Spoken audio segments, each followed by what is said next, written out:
Елтай ауылдық округінің Береке ауылдық мәдениет үйінде Қазақстан Республика тәуелсіздігінің 30 жылдық мерейтойына орай «Тәуелсіздік тірегім, Қазақстан жүрегім» тақырыбымен көрменің салтанатты ашылуы өтті. Көрмеге Елтай ауылдық округіндегі мектептердің көркем еңбек пән мұғалімдерінің жетекшілігімен жасалынған оқушылардың шығармалары қойылды. Көрменің ашылуына Елтай ауылдық әжелер алқасының төрайымы, ардагер ұстаз, Асыл әжелер ансамблінің мүшесі Тойымбетова Салиха Сарықызы мен Қарасай ауданының құрметті азаматы, ардагер ұстаз, өлкетанушы Жәнәділ Орынбасар Басарұлы келіп, құттықтау сөзін алып, ризашылықтарын білдірді. Онымен қоса, ауылдық кітапханасының ұйымдастыруымен «Тұғыры биік тәуелсіздік» атты кітап көрмесі де жұртшылыққа ұсынылды.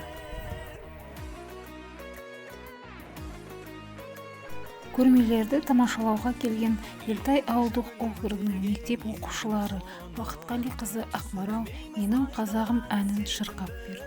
Менің қазағым, мың жылдық мұңдырған, барыстай алға. Сейпалдың Мәди тәуелсіздік әнін шырқап, өз өнерлерін ортаға салып, шараны қыздыра түсті.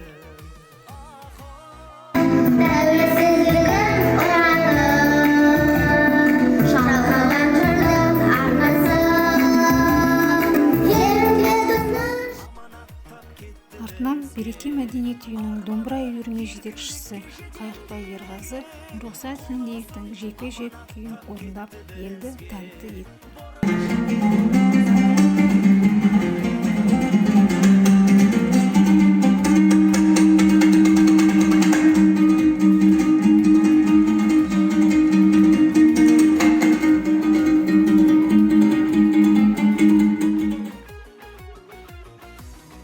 Қолөнер және суретшілер туындыларынан құралған көрменің салтанатты ашылуына арнайы қонақ болып келген әжелер мүшесі, Асыл әжелер ансамблінің мүшесі, қолөнер Аңса Шалимбек қызы сөз алды.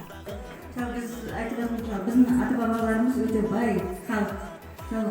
Қойдың жүнін еге тастамаған, сол любой нәрсесін бәрін іске асырған. Түймеден ағаштан түйін түйіп, ағаштан ой болған қазақпыз. Ата-бабаларымыз солай болған. Сол дәстүрді ұмытпай, әрбір жалғастырып, жастарға үйретуіміз парызымыз. Сол парызымыздың мәдениетті біз жалғастырып жатырмыз. Мысалы, қазақтың қолөнері ұмытпауымыз керек. Қазақтың киіз үйінен бастап, ағаштан бастап, біздің қазақтардың әжелеріміз, аталарымыз сол ішіндегі бал шырмақтың бәрі қазақтың қойына жасалған, жүннен жасалған көйлектер мысалы. Қойдың жүнінен жасалады. Көрпелерін, мысалы, қазақтың оюлары, осының бәрін біз енді мәдениетіміз ашылғаннан кейін, ол жастарға үлгі болып, өнеге болып, солардың салт дәстүрін ұмытпау үшін үйретіп жатқандарыңыз сіздерге көп рахмет. Жұмыстарын алға бассын деймін. Сүйреткен болсын, мысалы, білім, әрине біздің қазағымыз, әр қазағымыздың балалары білімді болу керек. Сол себептен кітаптары бар, келіп білім алады, әрі білім ала тұра қазақтың көркемдерін бәрін жалғастырады. Сол себепті сіздерге көп рахмет, еңбектерін жана берсін.